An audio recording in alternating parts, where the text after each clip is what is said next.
guys, welcome to issue 2. This issue is going to be about underrated characters. So today from Marvel we're going to do Black Bolt, and from DC we're going to do Etrigan the Demon.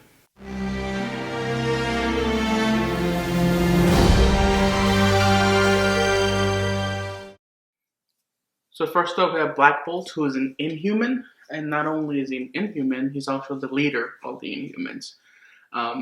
He was born very powerful. He was secluded from everyone till the age of 19, till he was actually able to join society as a whole. He's a very powerful and dangerous character for sure.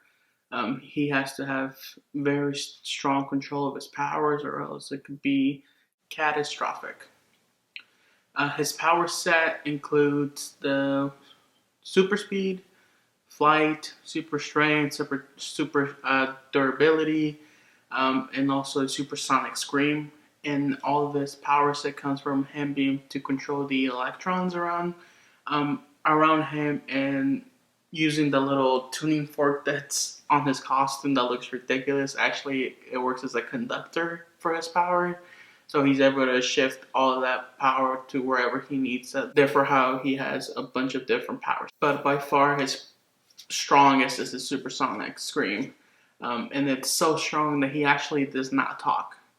A tiny whisper can actually kill someone or destroy a mountain range. And if you really could, a whole scream could destroy the planet. So he doesn't talk. He uses telepathy to talk to his wife Medusa, who therefore becomes his spokesperson whenever he's ruling over his people or communicating with fellow heroes or whoever it may be. So as you can see, Black Bolt's a powerhouse. And I would think it's about time people start seeing him that way, because in the comics, he's definitely up there with some of the best. Like, he's part of the Illuminati, who is a group of superheroes who band together, who think they are the best choice and the best people to deal with certain problems around the world. The team includes Doctor Strange, Mr. Fantastic, Tony Stark, Captain America, Namor, and sometimes the Beast. So it's a very heavy-duty team, and not just anyone can join that group. So he's definitely up there as far as intelligence and just meaning. He means a lot, not only to his people, but to the comic book universe altogether. He can go toe and toe with the Hulk. He can go toe to toe with Iron Man, Captain America. So he's definitely up there, and it's about time he gets the respect that he deserves. You don't join a group like the Illuminati if you're not worth it, if you don't have the power set and the capability to be someone huge. And just to add to that real quick, it has been rumored here recently that the Marvel has plans for the Illuminati. So what a good way to introduce Black Bolt back into the people. And that we did have a little introduction to not only the Inhumans, but Black Bolt himself in the Inhumans TV show, which was such very poorly received.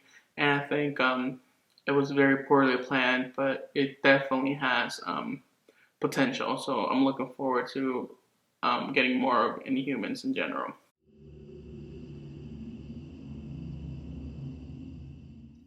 Next, we have Etrigan the Demon, and Etrigan the Demon is a very different character altogether. He is actually a Jack Kirby creation, which I did not know, so that's really interesting. He turns out to be Merlin's half-brother, so he's very intertwined in everything mystical of the DC universe. He's always attached to characters like Constantine, Satana, Dead Man, Swamp Thing. So he's a huge part of the dark DC universe.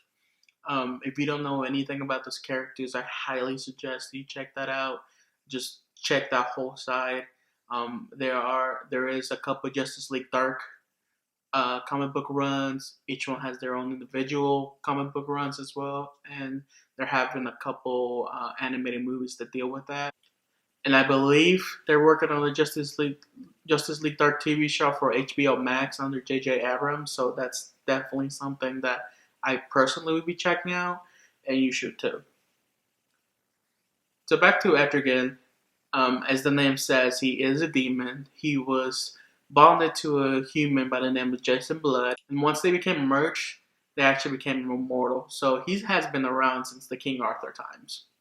He usually fights, on the mystical side, especially Morgan Le Fay. In modern day, Jason Blood is a demonologist, so that's how he kind of ties into all the other characters. His powers mean business. One, he has like a sixth sense where he can sense either demonic or supernatural presences near him, so that definitely comes in handy. He has super strength, super durability, heightened senses. He can use hellfire, and of course, he can use magic. So all those powers together make Etrigan a very formidable character. He can put up a fight with Superman because of his magic and hellfire. He can match Wonder Woman in strength, and definitely in strength and fighting capability. He's very knowledgeable with a sword. And I think the most unique thing about him is the way he talks. So for Jason Blood to turn into Etrigan, he has to say a certain passage, which I personally don't know off the top of my head, but I believe the end goes something like, "Gone, gone the form of man, here rises the demon Etrigan."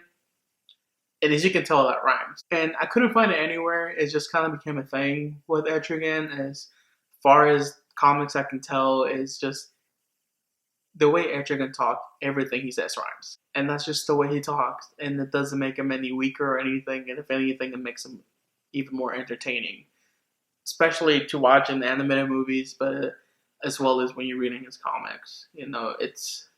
He's made such a dark and gritty and just malicious character, but yet here he is talking in rhymes.